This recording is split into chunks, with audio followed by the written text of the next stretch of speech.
Next theorem है हमारा Norton's theorem. Norton's theorem में जो हमने थेवेनिन्स थ्योरम में जो स्टेटमेंट लिखा था बस वही स्टेटमेंट होगा हमारे यहाँ पे। चेंजेस सिर्फ क्या होंगे, चेंजेस सिर्फ ये होंगे कि जहाँ हमने सिंगल इक्विवेलेंट सर्किट में इक्विवेलेंट करंट वोल्टेज सोर्स लिखा था उसकी जगह हम लिख देंगे इक्विवेलेंट वोल्टेज की जगह इक्विवेलेंट करंट सोर्स, जिसे हम आईएससी शॉर्ट सर्किट करंट या नॉर्टन्स करंट आईएन के नाम से जानेंगे। ठीक है। और जहाँ सीरीज़ लिखा हुआ था वहाँ उसकी जगह क्या जाएगा पैरेलल, और पैरेलल में किसके साथ इक्विवेलेंट रेजिस्टेंस। जो हमारा थेवेनिन्स रेजिस्टेंस था नॉर्टन रेजिस्टेंस भी वही होगा। जैसे हम थेवेनिन्स रेजिस्टेंस निकालते थे वैसे ही नॉर्टन्स रेजिस्टेंस भी निकालेंगे, तो उसको निकालने की प्रक्रिया एक सी ही होगी। तो यहाँ पे भी ये थ्योरम यही कहता है किसी भी लीनियर बायडायरेक्शनल सर्किट को जिसमें बहुत सारे एक्टिव और पैसिव एलिमेंट्स होते हैं उनको एक सिंगल इक्विवेलेंट सर्किट से रिप्लेस किया जा सकता है, जिसमें क्या होगा एक इक्विवेलेंट करंट सोर्स होगा जिसको हम आईएससी कहेंगे, और उसके समांतर में कौन होगा इक्विवेलेंट रेजिस्टेंस जिसे हम आरएन कहेंगे। तो आप देख रहे हैं सर्किट आपके सामने है, linear bidirectional circuit across load. इसको हम पुनर्स्थापित करके इस प्रकार से बना सकते हैं आई एन और I S C in parallel with R N और R T H resistance in parallel with load. AC circuit में आर एन की जगह होता है जेड टी एच या Z N. I S C यहाँ पे शॉर्ट सर्किट करंट है, तो आपको समझ में आ गया होगा जहाँ लोड होगा उसको हमको शॉर्ट करना होगा और शॉर्ट सर्किट करंट धारा का मान ज्ञात करना पड़ेगा जिसे हम नॉर्टन धारा भी कहेंगे। तो जनरली नॉर्टन धारा जो होती है वो शॉर्ट सर्किट धारा ही कहलाती है। आर एन यहाँ पे नॉर्टन रेजिस्टेंस है जिसको निकालने की प्रक्रिया ठीक उसी प्रकार होती है जैसे कि हम थेवेनिन्स रेजिस्टेंस निकालते हैं। थेवेनिन्स रेजिस्टेंस निकालने के लिए हम वही लोड के क्रॉस हम इक्विवेलेंट रेजिस्टेंस का मान ज्ञात करते हैं जब सारे इंडिपेंडेंट सोर्सेस परिपथ से टर्न्ड ऑफ कर दिए गए हों या सारे इंडिपेंडेंट सोर्सेस को उनके इंटरनल रेजिस्टेंस से रिप्लेस कर दिया गया हो, तब उसको R N R T H का मान निकालेंगे। इसमें भी 4 स्टेप्स जनरली इन्वॉल्व होंगे। 4 स्टेप्स कौन से इन्वॉल्व होंगे? सबसे पहला स्टेप जो होगा हमारा जैसे कि उसमें क्या था, डिस्कनेक्ट लोड रजिस्टर था और फाइंड ओपन सर्किट वोल्टेज। तो वहाँ पे हम ओपन कर देते थे लोड को और ओपन सर्किट वोल्टेज निकालते थे। यहाँ हम क्या करेंगे, लोड रजिस्टर आरएल को शॉर्ट कर देंगे और उससे बहने वाली धारा शॉर्ट सर्किट धारा का मान ज्ञात करेंगे। तो हमारा पहला स्टेप है आईएससी को निकालना। दूसरा स्टेप है हमारा इक्विवेलेंट रेजिस्टेंस का मान को निकालना, जो कि हम प्रीवियस केस में भी हमने किया है, थेवेनिन्स थ्योरम में भी, वैसे भी यहाँ पे भी हमें उसी प्रकार से करना है। ठीक, इंटरनल रेजिस्टेंस को रिप्लेस करना है, इक्विवेलेंट रेजिस्टेंस निकालना है तो हमें परिपथ में सभी इंडिपेंडेंट सोर्सेस को उनके आंतरिक प्रतिरोध से बदलना है। आंतरिक प्रतिरोध नहीं दिया है तो वोल्टेज सोर्स क्या हो जाता है शॉर्ट, और आंतरिक प्रतिरोध नहीं दिया है तो करंट सोर्स क्या हो जाता है ओपन। अब आर एन का मान निकल गया, आई एस सी का मान निकल गया। I S C in parallel with R N जो आएगा हमारे पास, उसके पार्श्व में या उसके बोल सकते हैं हम समांतर में लोड को जोड़ देंगे, ठीक इस प्रकार से। और लोड को जोड़ने के बाद हमारी 4th स्टेप जो होगी, अब धारा जो प्रवाहित हो रही है लोड से उसका मान या उसमें उत्पन्न विभवांतर का मान हम ज्ञात कर लेंगे। जैसे कि हमको निकालना है आईएल का मान इस परिपथ में, तो कैसे निकालेंगे, करंट डिवीजन रूल से। तो करंट डिवीजन रूल में क्या होता है, ये आईएल हो जाता है और ये सपोज ये करंट, इसमें आई आर एन जो भी करंट फ्लो होगा, आईएल की वैल्यू हमें निकालना इक्वल टू क्या आता था, टोटल करंट। टोटल करंट क्या हमारा आईएससी इनटू रेजिस्टेंस कौन सा आता था, जिस रेजिस्टेंस से बहने वाली धारा का मान अगर हमें ज्ञात करना है तो उससे ठीक अपोजिट रेजिस्टेंस को हम ऊपर लिखते हैं। इसका अपोजिट रेजिस्टेंस क्या है, आर एन, तो उसको हम ऊपर लिखेंगे और नीचे क्या लिखेंगे, R N plus R L. तो इस प्रकार से आई एल की वैल्यू आएगी I S C into R N upon R N plus R L. इस प्रकार से हम आई एल की वैल्यू निकाल सकते हैं। अब आई एल की वैल्यू निकल गई तो हम वोल्टेज अक्रॉस लोड कैसे निकाल सकते हैं, वोल्टेज अक्रॉस लोड निकाल सकते हैं V L is equal to I L R L. Power dissipation across load निकाल सकते हैं कैसे, I L square R L से। तो इस प्रकार से हम सब वैल्यूज़ निकाल सकते हैं जैसी आई एल की वैल्यू निकल जाती है।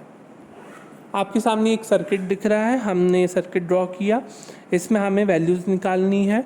वैल्यूज़ निकालना है इस प्रकार से कि 20 ओम का रेजिस्टेंस दिया हुआ है जिससे बहने वाली धारा का मान ज्ञात करना है नॉर्टन थ्योरम के सहायता से।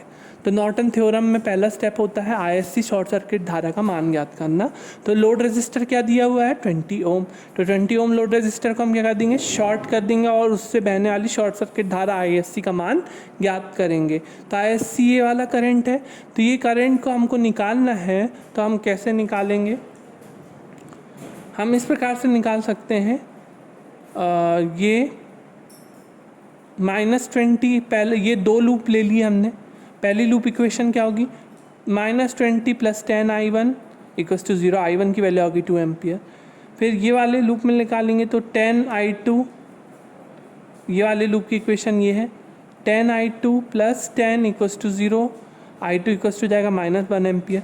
आईएससी क्या है, ऊपर से नीचे, I1 भी आ रहा है ऊपर से नीचे, I2 जा रहा है नीचे से ऊपर, तो आईएससी को हम क्या लिखेंगे, आईएससी के समर्थन में I1 है तो I1 और I2 विरोधी दिशा में, तो I1 - I2, -I2 मतलब -1 था तो ये माइनस प्लस हो जाएगा, 2 + 1 = क्या जाएगा 3 एम्पियर। तो इस प्रकार से हमारी 3 एम्पियर वैल्यू आ गई आईएससी की।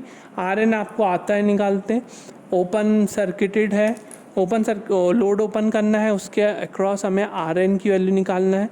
बाकी क्या बचा, 20 वोल्ट शॉर्ट, 10 वोल्ट शॉर्ट, 10 ओम और 10 ओम बचा। 10 और 10 ओम ए से एक पॉइंट ए से जुड़े हुए हैं, एक पॉइंट ए से और एक पॉइंट बी से जुड़ा हुआ है एक एंड, तो ये दोनों पैरेलल में होंगे। पैरेलल में दोनों रेजिस्टेंस 10 ओम है, तो 10 ओम का क्या हो जाएगा 5 ओम। और नॉर्टन इक्विवेलेंट सर्किट हमारे पास क्या आ जाएगा, आईएससी हमने कैलकुलेट किया 3 एम्पियर, उसके पैरेलल में हमने क्या लगाया आरएन है 5 ओम और आरएल कितना दिया था क्वेश्चन में 20 ओम। तो हमारा ये नॉर्टन इक्विवेलेंट सर्किट आ गया। लोड दिया है तो ये होगा, नहीं दिया है तो आप आईएन और आरएन की वैल्यू निकाल सकते हैं। उसके लिए आपको पॉइंट्स दिए रहेंगे जो आगे के क्वेश्चंस में है। अगर सपोज़ इसको ए बी दे देता, 20 ओम नहीं देता और बोलता ए बी के क्रॉस नॉर्टन इक्विवेलेंट सर्किट निकाले, तो हमारा काम यहीं पर ख़त्म हो जाता। इसको हम पॉइंट ए बी दे देते बस और हमारा काम ख़त्म हो जाता। परंतु उनने क्वेश्चन में बोला 20 ओम के अक्रॉस, नॉट अक्रॉस, तो 20 ओम के थ्रू बहने वाली करंट की वैल्यू क्या है वो निकालना है। तो आई को हम कैसे निकाल सकते हैं, आई = टोटल करंट क्या है 3 एम्पियर, तो आईएससी इंटू आईएससी इसलिए लिखा है, ये आईएसएच की वैल्यू है, टोटल करंट आईएससी इंटू, अब इससे बहने वाली धारा निकाल रहे हैं तो ऊपर कौन सा रेजिस्टेंस आएगा, अपोजिट रेजिस्टेंस 5 ओम अपॉन 20 + 5। तो आई की वैल्यू क्या हो जाएगी 3 × 5/25, IL = 15/25। यही क्वेश्चन हमने थेवेनिन थ्योरम से भी किया था, आप वहाँ पे भी देखेंगे तो आंसर यही आया था। कोई भी थ्योरम से क्वेश्चन करो आंसर वही आना चाहिए, ये नहीं कि अलग थ्योरम से कर रहे हैं तो अलग आंसर आएगा, ऐसा नहीं होगा। ध्यान रखिए किसी भी थ्योरम से कोई भी क्वेश्चन करें आप, आंसर सेम आना चाहिए, अलग अलग नहीं। तो I5 ओम अगर हमको बोलता 5 ओम से बहने वाली धारा का मान भी बताओ, तो कैसे निकाल सकते थे, आईएससी टोटल करंट इंटू इसका अपोजिट रेजिस्टेंस 20 अपॉन में 20 + 5 अपॉन 25। अगर बोलता कि लोड के क्रॉस वोल्टेज ड्रॉप निकालो तो VL = होता IL × RL, IL की वैल्यू निकाल चुके, RL का मल्टीप्लाई करते। या बोलता पावर डिसिपेशन इन रेजिस्टर 20 ओम निकालना है तो PL = IL² × RL हो जाता। IL² मतलब 20 का स्क्वायर इंटू IL का स्क्वायर मतलब 15/25 का स्क्वायर इंटू 20, RL का मान है 20, तो PL की वैल्यू आ जाती है IL² इंटू RL के मान रखने पर वॉटेज में। तो इस प्रकार से हम क्वेश्चंस करते हैं। आपको क्वेश्चंस दिए हैं मैंने, क्वेश्चन नंबर जैसे कि ये है क्वेश्चन नंबर 2, क्वेश्चन नंबर 2 है ये क्वेश्चन नंबर 3 है, ये क्वेश्चन नंबर 4, क्वेश्चन नंबर 5, ये क्वेश्चन नंबर 6, ये क्वेश्चन नंबर 7। तो ये सभी क्वेश्चन आपको करने हैं। कल आपकी 3 क्लास रहती तो इतने क्वेश्चंस आपके हो जाना चाहिए इन क्लासेस में। और मैं क्लास कमेंट्स में देख रहा हूँ किसके आंसर्स आ रहे हैं किसके नहीं। इंटरनल मार्क्स आपके बहुत ज़रूरी है, उसके बेसिस पे आपका प्रीवियस सेमेस्टर में भी एग्ज़ाम आपका रिज़ल्ट बन रहा है, तो आप ध्यान से ये सब चीज़ों पर ध्यान रखकर काम करें।